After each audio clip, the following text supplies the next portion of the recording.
यह सत्य घटना परमेश्वर कबीर जी द्वारा अपने भगत त्रिलोचन के साथ की गई लीला पर आधारित है।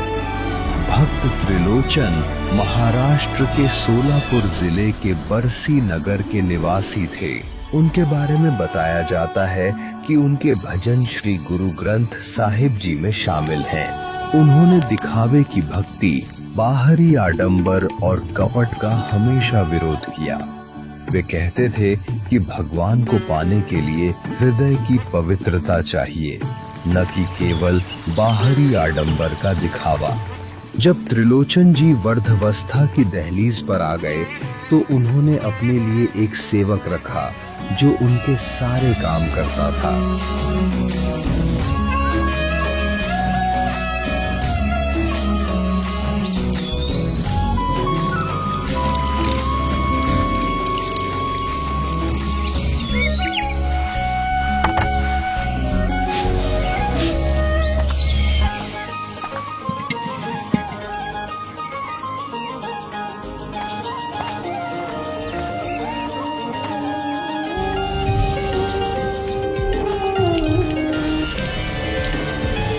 कोई है क्या?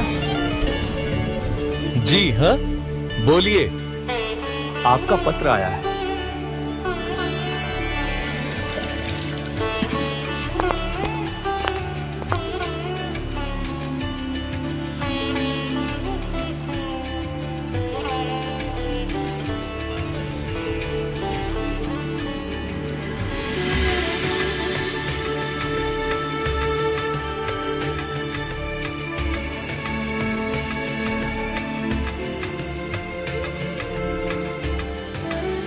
मालिक, मेरे गांव से पत्र आया है। मुझे घर जाना होगा। बहुत जरूरी काम है। आप आज्ञा दें तो मैं 15-20 दिनों के लिए गांव जाऊं।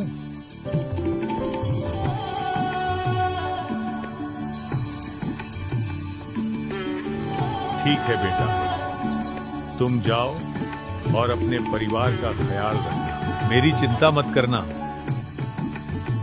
सेवक त्रिलोचन जी की आज्ञा पाकर अत्यंत प्रसन्न हो जाता है और अपने गांव जाने की तैयारी करने लगता है।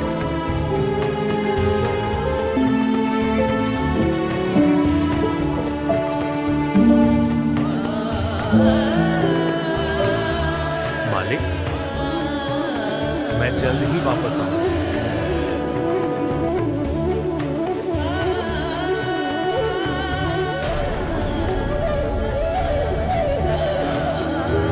लेकिन जैसे ही सेवक 20 से 30 किलोमीटर की दूरी तय करता है, त्रिलोचन जी की तबीयत अचानक बिगड़ने लगती है। उन्हें दस्त होने लगती हैं और कमजोरी के कारण उनका शरीर चारपाई पर बेसहारा लेट जाता है। त्रिलोचन जी की हालत इतनी गंभीर हो जाती है। हे भगवान, मेरी मदद करो। मेरी हालत अब ठीक नहीं रही।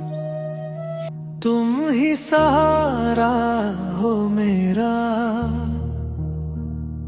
अब और किस दर पे जाऊं। तेरे नाम का दीवाना तेरे सामने खड़ा हूँ। आंखों से बहते ये आंसू कैसे मन की व्यथा सुनाऊं।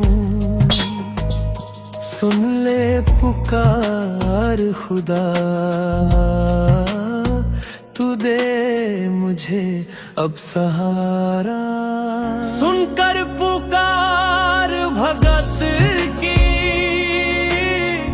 दिल रब का पसीजा देख न पाए। दुख भगत का छोड़ सिंहासन अपना, काल लोक में चले आए। सर्व सुख छोड़कर एक सेवक बनकर आए। भगत की पुकार पर रब धरती पर चले आए।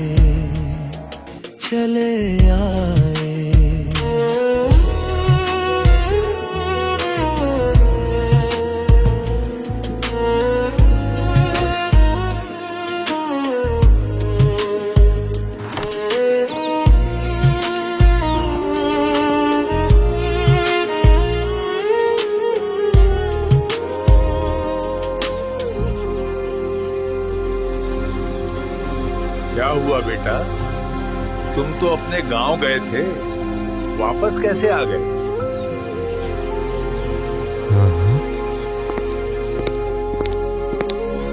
बाबा, मुझे माफ करना। मैं जा तो रहा था, लेकिन फिर मुझे लगा कि मुझे अभी नहीं जाना चाहिए। यदि अभी जाता तो बहुत देर हो जाती, इसलिए सोचा कि कल चला जाऊंगा। अब मैं तब तक कहीं नहीं जाऊंगा जब तक आप पूरी तरह ठीक नहीं हो जाते।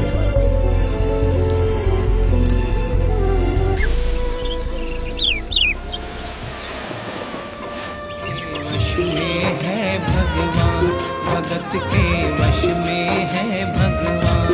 भगत के वश में है भगवान, भगत के वश में है भगवान।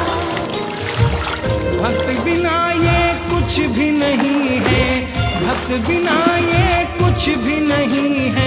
भक्त है इसकी जान, भगत के वश में है भगवान। भगत के वश में है भगवान। भगत के वश में है भगवान, भगत के वश में है भगवान।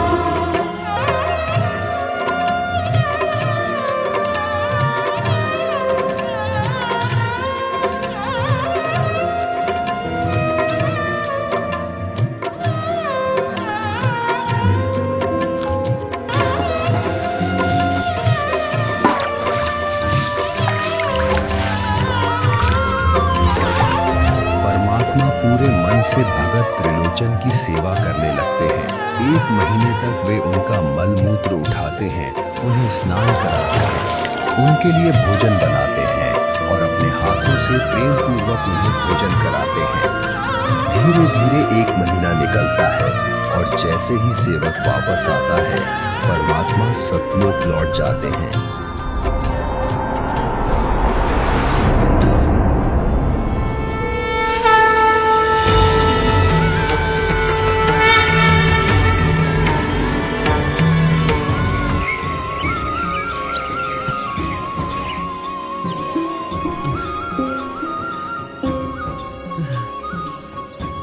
कैसे हो बाबा?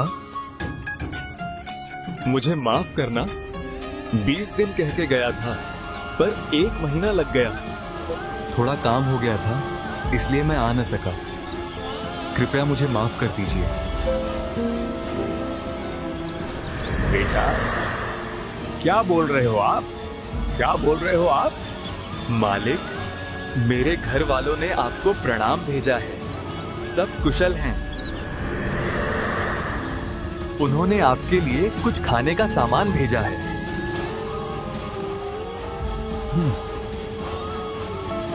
बेटा, तू क्या कह रहा है? कहां से आया है तू? मालिक, मैं अपने घर, अपने गांव से आया हूँ। 1 महीने पहले घर गया था। तू घर गया था? तू सचमुच अपने घर से आया है? हाँ मालिक, मैं अपने घर से आया हूँ और ये सामान आपके लिए लाया हूँ। इतना सुनते ही बाबा की आंखों में आंसू आ जाते हैं। उनका दिल परमात्मा की अनंत कृपा से भर जाता है। वह भावुक होकर कहते हैं, हे परमात्मा, आपने इस पापी के लिए इतना कष्ट किया। हे भगवान, इस नीच दास पर इतनी दया। हे संपूर्ण सृष्टि के मालिक, आपने कितना कष्ट उठाया। अपने हाथों से खाना खिलाया, कपड़े धोए, यहां तक कि मल मूत्र तक उठाया। मैंने आपको बहुत दुखी किया दाता।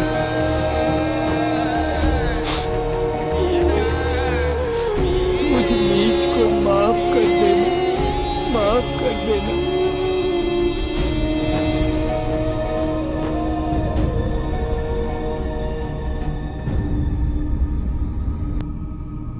जो जन मेरी शरण है, ताका हूं मैं दास। गेल गेल लाग्या फिरूं, जब तक धरती आकाश। ये अनमोल ज्ञान जगत गुरु तत्वदर्शी संत रामपाल जी महाराज जी के सत्संगों का अंश मात्र है।